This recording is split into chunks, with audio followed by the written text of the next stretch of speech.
시간에도 복음의 능력과 예수 이름의 권세와 성령님의 은혜와 평강이 여러분 한 분 한 분의 심령에 가득 하시기를 축복합니다. 오늘 저녁에 하나님께서 우리에게 주시는 생명의 말씀은 하박국 3장 16절에서 19절까지 말씀, 우리가 함께 하박국 3장 16절에서 19절 같이 한 목소리 읽겠습니다. 시작. 그 소리를 듣고 나의 창자가 뒤틀린다. 그 소리에 나의 입술이 떨린다. 나의 뼈가 속에서부터 썩어 들어간다. 나의 다리가 후들거린다. 그러나 나는 우리를 침략한 백성이 재날당할 날을 참고 기다리겠다. 무화과 나무에 과일이 없고 포도나무에 열매가 없을지라도, 올리브 나무에 딸 것이 없고 밭에서 거두어 드릴 것이 없을지라도, 우리의 양이 없고 위안간에 소가 없을지라도 나는 주님 안에서 즐거워하련다. 나를 구원하신 하나님 안에서 기뻐하련다. 주 하나님은 나의 힘이시다. 나의 발을 사슴의 발과 같게 하셔서 산등성이를 마구 치닫게 하신다. 아멘. 오늘 믿음의 결과는 최고다. 이 자리에 앉아 계신 여러분 한 분 한 분이 하나님의 걸작품이고 최고인 줄로 믿습니다. 참 코로나가 많은 변화를 일으키고 있죠. 코로나 전과 후가 너무나 다릅니다. 여러분의 삶에 무엇이 달라지고 있습니까? 그렇죠. 마스크 쓰는 삶이 그렇죠. 어디를 가든지 마스크를 써야 합니다. 오늘도 저 외에는 다 쓰고 계십니다. 잘 쓰시고 어딜 가든지 착용하셔야 돼요. 이 마스크가 일으킨 게 놀라운 게 사람들을 그냥 다 똑같이 만들어 버렸어요. 미모의 차이를 없애버렸습니다. 눈 화장만 지금 인기입니다. 또 코로나19는 언컨택트의 시대를 가져왔어요. 언컨택트의 시대가 무엇입니까? 사람과 사람이 직접 대면하지 않고 일이 진행되는 시대를 말합니다. 그리고 화상으로 수업하고 있고, 저도 어제 밤늦게 우리 CMI 대표들과 줌으로 화상회의를 했어요. 환자들의 원격 진료도 될 것이고 앞으로 10년 안에 지금 있던 직업의 약 40%가 없어진다고도 보고 있죠. 이 코로나라는 작은 바이러스가 우리들에게 큰 변화를 일으켰습니다. 어떤 학자들은 코로나19가 진정한 4차 산업 시대를 오게 했다. 코로나 이후의 시대를 능력 있게 살아가려면 코로나19 이전의 시대를 잊어버려야 한다. 이렇게까지 말합니다. 마찬가지예요.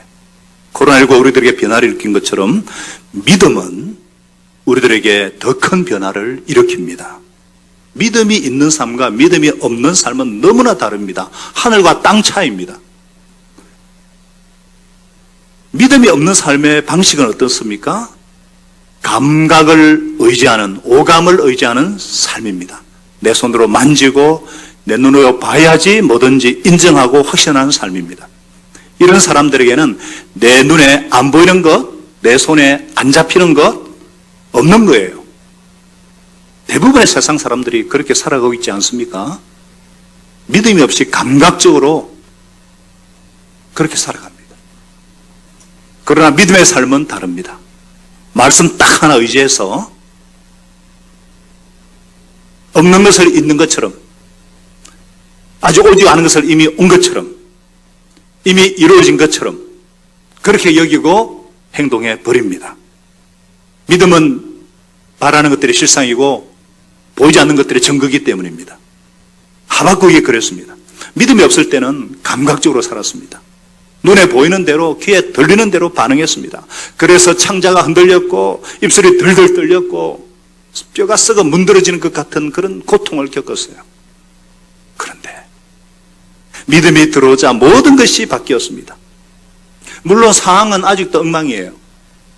환경은 조금 더 바뀌지 않았어요. 그러나 하박국은 믿음으로 기뻐하고 사슴처럼 펄쩍펄쩍 뛰었습니다. 믿음이 하박국을 변화시켰습니다. 여러분, 근데 문제가 있잖아요. 믿음이 없는 사람이 믿음이 있는 사람으로 변화되는 거, 바뀐다는 거, 이거 쉬운 일이 아닙니다. 사람들은 참 변화를 싫어하죠. 커피 취향 하나만 해도 그렇잖아요. 꼭 아메리카노 시키는 사람은 아메리카노 시키고 라떼를 또 고집해요. 국밥도 먹으러 가면은 취향 나는 꼭 순대국밥만 먹거든요. 어떤 사람은 섞어 항상 그것만 주문해요. 참 사람 바뀌는 것이 쉽지 않습니다. 더군다나 믿음으로 안 살던 사람이 믿음의 삶으로 바뀐다는 거, 이거 정말 어려운 일입니다. 주위에 몇 번 목사님들이 저보고 요즘 뭔가가 그 목사님 평안해 보이고 자신감이 넘쳐 보입니다. 왜 자신감이 넘칠까? 우리 교회가 코로나에도 흔들림 없이 사역해서 언급 사항을 좀 잘하고 있어서? 그러면 그전에는 자신감이 없이 주눅든 것처럼 보였다는 말인데, 그렇다면 나도 보이는 것에 메인은 감각적인 삶, 믿음이 없는 삶을 살았다는 그런 말이거든요. 마치 지갑에 돈이 좀 들어있으면 아직도 재난지원금에 카드 잔고가 참 많이 났고 이러면 남아있으면 자신감이 충만하고 막 비어있으면 어깨가 축 처지고, 참 사람이요, 믿음으로 산다는 게 이렇게 어려워요. 여러분은 어떻습니까? 여러분은 믿음으로 사십니까? 감각으로 사십니까? 어떻게 하면 하박국처럼 믿음이 없는 삶에서 믿음이 있는 삶으로 변화가 될 수 있을까? 저는 그 비결은 바로 축복이라고 믿습니다. 사실 자기를 변화시킨다는 거 쉽지 않아요. 작은 습관 하나 바꾸는 거 얼마나 어렵습니까? 왜냐하면 변화에는 고통이 따르기 마련이에요. 고통이 따르기 때문에. 믿음도 마찬가지예요. 믿음이 없는 사람이 믿음으로 산다는 거 엄청나게 어렵습니다. 사람이 감당하기는 너무나 큰 변화예요. 보이지 않는 것을 보는 것 같이 그렇게 사는 게 쉽습니까? 2주 전에 우리 놀기도에도 정말 인내하고 믿음으로 바라는 그게 얼마나 참 간증이 너무나 은혜가 되었는데요. 사실 사람이 두 가지 이유 때문에 그래서 정말 변화가 되거든요. 쉽게 변하지 않나 두 가지 때문에 변화돼요. 첫째로 엄청난 고통 앞에서 변화가 됩니다. 폐암에 걸렸다. 그러면 치료를 해야 된다. 담배 끊습니다. 위암에 걸렸다. 술 끊습니다. 엄청난 또 보상 때문에 변화됩니다. 변화에 대한 엄청난 보상이 약속이 되면 그 보상 때문에 자기를 기꺼이 변화시킵니다. 오늘 하박국은요, 믿음으로 가는 길목에서 하나님의 엄청난 축복을 믿음의 보상으로 받습니다. 그 엄청난 축복이 하박국으로 하여금 믿음의 변화를 일으키게 만들었어요. 그래서 이 저녁에 저와 여러분도 믿음이 없는 세상에서 믿음으로 살기를 원하신다면 믿음으로 사는 자에게 주시는 하나님의 축복이 얼마나 큰지 알면은, 그래서 오늘 말씀은요, 남은 인생의 질이 달라질 수 있는 놀라운 비결의 말씀입니다. 정신 차려서 이 말씀을 잘 듣고 새겨서 실천한다면 믿음의 사람으로 승리할 수가 있습니다. 그래서 오직 믿음으로 살아서 주님께로부터 놀라운 축복의 결과를 얻어내는, 믿음의 결과 놀라운 축복을, 최고의 축복을 얻어내는 성도들 되시기를 바랍니다. 자, 믿음으로 살면 하나님께서 주시는 첫 번째 축복이 뭘까요? 최고의 나를 만난다는 것입니다. 뭐라고요? 최고의 나를 만난다. 우리가 믿음으로 살면요, 최고의 나를 만난다는 거예요. 최고의 나가 무엇입니까? 19절에 말씀하죠. 주 하나님은 나의 힘이시라. 나의 발을 사슴 같게 하셔서 산등성이에 마음을 치닫게 하신다. 산등성이를 치닫게 하신다는 것은 인생의 최고의 나를 만나게 하신다는 겁니다. 현재의 나와는 많이 다른, 본래 하나님께서 나를 만드시고 이 땅에 보내실 때 계획하시고 하나님께서 설계하셨던 바로 그 나, 생육하고 번성하고 충만하고 정복하고 다스리던 나, 선십과 킹십을 가지고 하나님 나라의 대행자로서의 정복하고 다스리는 삶, 온전한 하나님의 형상을 회복시킨 우리 새로운 삶의 주제지 않습니까?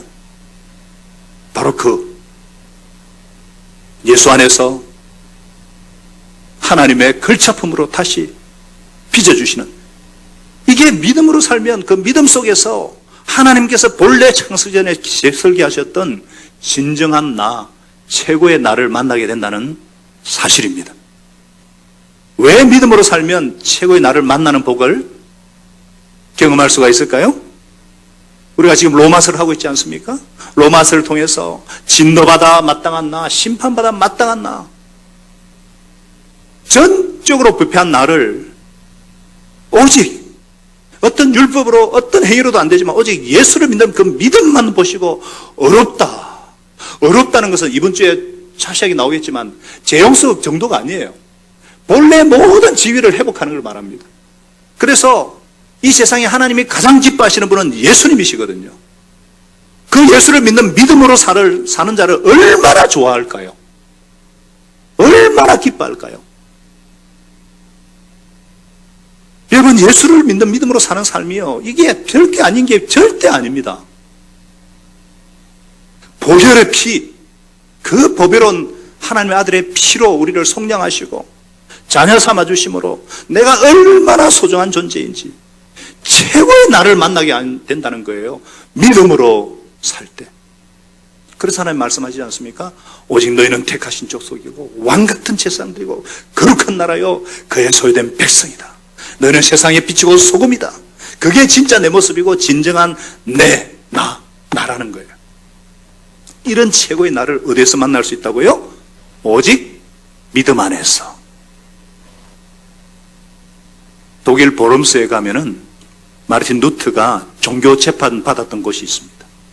수많은 협박과 두려움 속에서 그 자리에서 그는 서면서 기도합니다. 주여, Here I am. 제가 여기 있습니다. 나는 아무것도 할 수 없나이다. 나를 도우소서. 그렇게 기도를 했지만은 1521년 5월 26일 파문됩니다.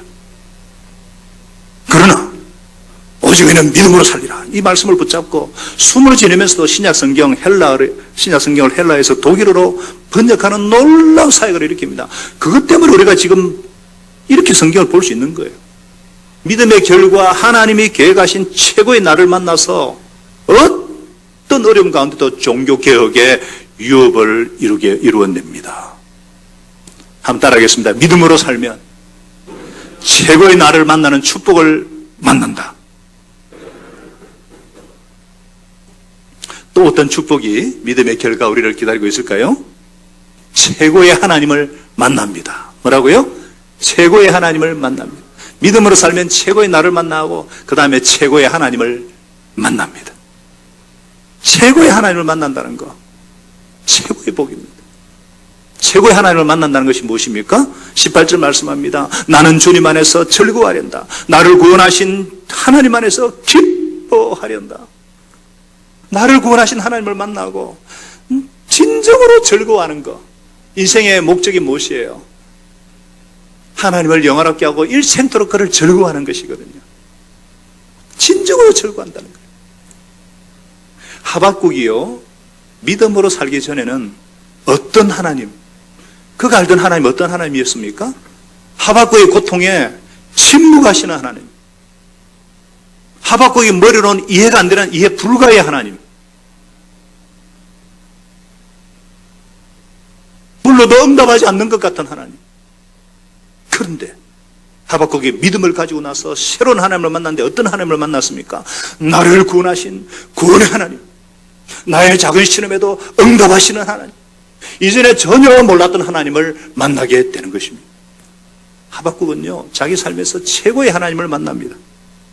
왜 우리가 믿음으로 살아야만 최고의 하나님을 만날 수 있을까요? 최고의 하나님은 오직 믿음 안에서만 자신을 나타내기 때문입니다. 그래서 히브리서 11장 6절로 말씀합니다. 우리 다 같이 읽어봅시다. 얼마나 중요한 말씀입니까? 오늘날 우리에게 정말 필요한 말씀이죠. 시작. 믿음이 없이는 하나님을 기쁘시게 해드릴 수가 없습니다. 하나님께 나아가는 사람은 하나님이 계시다는 것과 하나님은 자기를 찾는 사람들에게 상을 주시는 분이시라는 것을 믿어야 합니다. 예, 감각으로 보이는 현상으로 살 때는요, 멀리 계신 하나님으로 느꼈는데 믿음으로 만난 하나님은 살아계신 하나님, 응답하시는 하나님, 상 주시는 하나님이십니다. 조금만 잘해도 믿음만 보시고 상을 주시는데 우리 하나님은 못 줘서 그냥 안달이신 그런 하나님이에요. 사랑스러운 자녀에게 무엇이든지 주고 싶은 게 부모의 마음이잖아요. 오늘도 애하고 와가지고 지금 막 붙어 있잖아요. 애들하고. 뭐든지 다 하고 싶은 게 부모의 마음이에요. 근데 그보다 더한 그 최고의 하나님이 우리 아버지시라는 거예요. 성경에는요, 이런 하나님을 만난 사람들로 가득 찹니다. 히브리 11장도 그렇고, 오늘 본문에 또 나오죠, 하박국이. 또 빌립보 4장 19절에 이 하나님께서 우리에게 뭐라고 말씀하십니까? 나의 하나님께서 자기의 풍성하심을 따라 그리스도 예수 안에 있는 영광으로 여러분에게 필요한 모든 것들을 채워주실 것입니다. 아멘. 믿음으로 살면 최고의 하나님을 만나는 축복을 만납니다. 우리가요, 믿음의 길을 걸어가면서 최고의 나를 만나고 최고의 하나님을 만난다. 이것은 정말, 이것만 해도 복이 그냥 차고 넘치는 거예요. 그런데 우리 하나님은 어떤 하나님이라고요? 복을 줄 때 어떻게 주시느냐? 흘러 넘치도록, 후이되어가지고 누르고 흔들어 넘치도록 우리에게 안겨주시는 분이에요. 충만케 하시는 분이에요. 그냥 차고 넘치도록, 그 정도가 아니라 꽉 누르고 흔들러서 그냥 차고 넘치도록 충만케 하시는 분이에요. 충만케 하시는. 그래서 과연 누르고 그냥 흔들어서 차고 넘치게 하시는 하나님이 우리에게 어떤 복을 주고 싶어 하실까요? 세 번째, 최고의 삶을 만나게 하십니다. 뭐라고요? 최고의 삶을 만나게 하십니다. 우리가 믿음으로 살면요, 세 번째 축복이 뭐냐? 최고의 삶을 만난다는 거예요. 최고의 삶이란 무엇입니까? 문자 그대로, 글자 그대로예요. 최고로 행복한 삶, 최고로 만족한 삶이에요.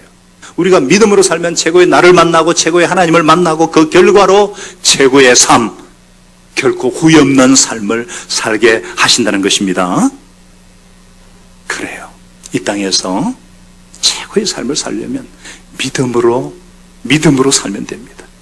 오직 하나님의 말씀을 믿는 믿음으로, 말씀에 육신이 되어오신 예수 그리스도를 믿는 믿음으로, 기록된 하나님의 말씀, 선포되는 하나님의 말씀을 믿는 믿음으로, 세상이 상황이 아무리 거꾸로 돌아간다 할지라도 믿음으로 살아내는, 그래서 최고의 복을 받는 저와 여러분 되시기를 축복합니다. 지난주에 제가 김동호 목사님 날기새, 날마다 기막힌 새벽 예를 들었잖아요. 이분이 건강할 때도 참 많은 분들을 돕고 아파도 돕고 이런 삶을 전천후 믿음이라고 말합니다. 믿음이 있으니까 언제 어디서든 쓰임을 받는 거예요. 최고의 나를 만난 거예요. 최고의 삶을 사신 거예요. 그분이 하신 말 중에 나는 내일 죽어도 후회가 없다. 최고의 삶을 살았기 때문이다. 다른 사람을 섬기는 삶 얼마나 행복할까? 여러분, 믿음으로 사는 삶은 최고의 삶입니다. sonship과 kingship을 가진 하나님 나라의 대행자의 삶은 후회가 없는 삶인 줄로 믿습니다. 한번 따라하겠습니다. 믿음으로 살면 최고의 삶을 만나는 축복을 얻는다. 제가 2주 전에 아주 너무나 은혜로운 간증을 들었습니다. 김학주 장로님이라고 육군사관학교 교회 장로님이에요. 이분은 별 3개, 별로 놀라지 않죠? 별 3개가 얼마나 어마어마한지 잘 모르시죠? 별 하나가 준장, 별 2개가 소장. 제가 다니던 군대는 사령관이 별 하나였어요. 사령관만 떠도 하루가 다 바뀌습니다. 별 2개, 별 3개짜리 중장이에요. 4개가 대장이고 5개가 원수 대통령이거든요. 이분은 중장으로 예편했어요. 국방부 계획실장을 역임했는데 고1 말에 예수를 영접했어요. 심각히 어떻게 살지 고민하다가 다니엘 7장 8절 말씀으로 뜻을 정해서 군 보고마를 위해서 육사에 가기로 결정합니다. 육군사관학교 35기로 입학을 해요. 선배가 육사에 왜 지원했냐 질문하니까 군 보고마를 위해서 입학했습니다. 그러니까 그날 밤부터 구타가 시작됩니다. 전도하려면 신학교랑까지 왜 왔냐고 6개월 동안 매일 밤마다 구타를 당합니다. 그럼에도 그는 결국 육사 생도 대장이 되어서 많은 제자 열매를 맺습니다. 36년간의 군생활 동안 오직 믿음으로 술은 입에도 대지 않았어요. 그렇게 하면 진급이 어려울 걸 알면서도 오직 기도와 금식으로 하나님만 바라봤습니다. 대령으로 근무할 때에 군 작전 전술회의를 준비를 합니다. 그때 합참의장 별 4개짜리가 참석해요. 하나님, 합참의장의 눈을 가려 주십시오. 간절히 기도합니다. 왜냐하면 이분은 어딜 가나 지적질하는 분이기 때문에. 그런데 브리핑을 하고 칭찬을 받습니다. 끝나고 회식 자리에 부릅니다. 군단장이 수고했다고 술잔을 줍니다. 안 받습니다. 한 달 후면은 장군 심사, 대령에서 장군 대리면은 이것도 별따기거든요. 장군심사 들어가는 자리인데 옆에 보던 11개 처장이 김학주는 교인이라서 술을 안 마십니다. 군단장이 술장을 탁 내려놓으세요. 야 인마! 교회도 한다고 술 안 먹어. 좋은 분위기 잡치네. 나가봐. 내가 추천서 써줘놔봐라 새끼. 제가 새끼를 한 게 아닙니다. 그분이 그런 거예요. 다 된 밥에 죄를 뿌린다는 것이 이런 거구나. 눈앞에 캄캄. 추석 3일 동안 연휴 기간 동안 내내 교회 가서 금식하며 기도합니다. 연휴 끝나고 국방부에서 공문이 내려왔는데 세상에 올해 장군심사에는 지휘관 추천서를 안 받는다는 것이 딱 나와 있어요. 이거 있을 수 없는 일이다. 장군 일에 지금까지 그런 일이 없었어요. 각 부대에서 별 4개, 3개 장군은 자기 부대 대령 가운데 서열을 쫙 올려가지고 그 가운데 그의 장군 진급자를 선정을 하거든요. 그때 반발이 있었지만은 그의 참모총장은 지휘관 추천서를 받지 않고 장군 심사를 했어요. 그 다음 해부터 다시 번복해서 추천서 제도가 들어왔어요. 결국 믿음으로 산 결과 최고의 하나님의 은혜로 장군으로 진급이 됩니다. 진급 발표 날 신고하러 사단장실에 딱 들어가서 진급하도록 도와주셔서 감사합니다. 인사하니까 얼굴이 굳은 채로 웃지도 않습니다. 차 한잔 하라고 권하지도 않습니다. 악수하는 돈도 탁탁 막 떼어갔대요. 김학주 축하해. 한마디 하고 그 다음에 기가 막힌 한마디를 더 합니다. 야, 김학주 세네. 삼성 장군이 대령한테 그런 말 할 수 없거든요. 그는 뭐 참모총장이나 국방부 장관에게 로비를 한 것으로 여긴 거예요. 김학주 장군이 속으로 외칩니다. 삼성 장군이 어떻게 하나님과 맞서나? 야, 김학주 세네. 우리 하나님 그렇게 세신 분입니다. 묵비를 가진 분이잖아요. 다니엘처럼 뜻을 정하고 군보호마를 위해서 오직 믿음으로 생활했더니 그 결과로 최고의 나를 만나고 최고의 하나님을 만나고 최고의 삶을 만나게 된 것입니다. 믿음의 결과는 최고의 축복입니다. 살아계신 하나님, 상 주시는 하나님 굳게 붙들고 예수 이름으로 믿음으로 승리하는 저와 여러분 되시기를 축복합니다. 기도합니다. 하나님 아버지, 로마서 말씀 역사를 이루어주셔서 감사합니다. 또 코로나 위기 가운데서도 대면 예배 드리게 하시고 목장을 이루고 상공부를 통해서 영원하여 제자 만드는 일들을 힘차게 이루어가게 하셔서 감사합니다. 공기 감염까지 인정하는 이런 때에 마스크는 필수고 우리는 예수 이름과 보혈의 능력과 마스크를 끼고 이 위기를 돌파하기를 원합니다. 오늘 기준으로 코로나 확진자가 대한민국에 132,440여 명이고 교회를 통해 감염된 사람은 190여 명으로 전체 확진자의 1.48%인데 교회에서 감염됐다고 예배식 감염을 의미하지 않는 것인데 예배보다는 예배가 무관한 식사와 마스크 미착용과 소모임과 외부 방문자를 통한 감염인데 예배 감염은 0.0047%로 극히 소수라는 통계가 나오는데 속상한 것은 정부나 언론이나 네티즌들이나 심지어 교회에 다니는 사람들도 왜 예배를 드리냐고 말하는 것이 너무나 안타깝고 하나님 아버지시여 우리가 이런 상황에서 정말 믿음으로 위기 가운데서 믿음이 드러납니다. 지혜로워야 되지만은 그러나 결코 우리가 뒤로 물을 수 없는 것은 하나님은 예배받기 원하시고 예배하는 자에게 최고의 날을 만나게 하시고 최고의 삶을 살게 하시는 분이십니다. 오늘 이 정기에 저희들이 간절히 기도함으로 7월 10일부터 지역별로 차별하는 행정이라든지 총리 행정연이 취소되도록 도와주시고 이것이 또 다른 탄압이나 핍박이 되지 않도록 도와주시옵소서. 하나님 아버지시여 이번 주에 로마서 말씀 역사와 성령 체험과 예수 영접 모임이 있습니다. 또 우리 한 분 한 분의 기막힌 기도 제목들이 다 있습니다. 믿음으로 살면은 최고의 복을 주십니다. 하나님 아버지시여 우리에게 믿음을 더하여 주시옵소서. 하늘 땅의 모든 권세를 가지신 최고의 사령관이신 예수 이름 근세와 능력과 무엇보다도 보혈의 권능을 의지하게 하시고 우리 가운데 운행하시는 성령님을 의지하게 하셔서 하나님 아버지 이 위기를 이겨낼 수 있도록 복을 내려 주시옵소서. 예수님의 이름으로 감사하며 기도합니다. 아멘. 우리 시간 오직 믿음으로 우리 찬양하면서 기도 합제를 갖도록 하겠습니다. 부르짖어 기도하지 못하지만 간절한 마음으로 예수 이름으로 기도할 때 그 믿음을 보시고 응답하실 줄로 믿습니다.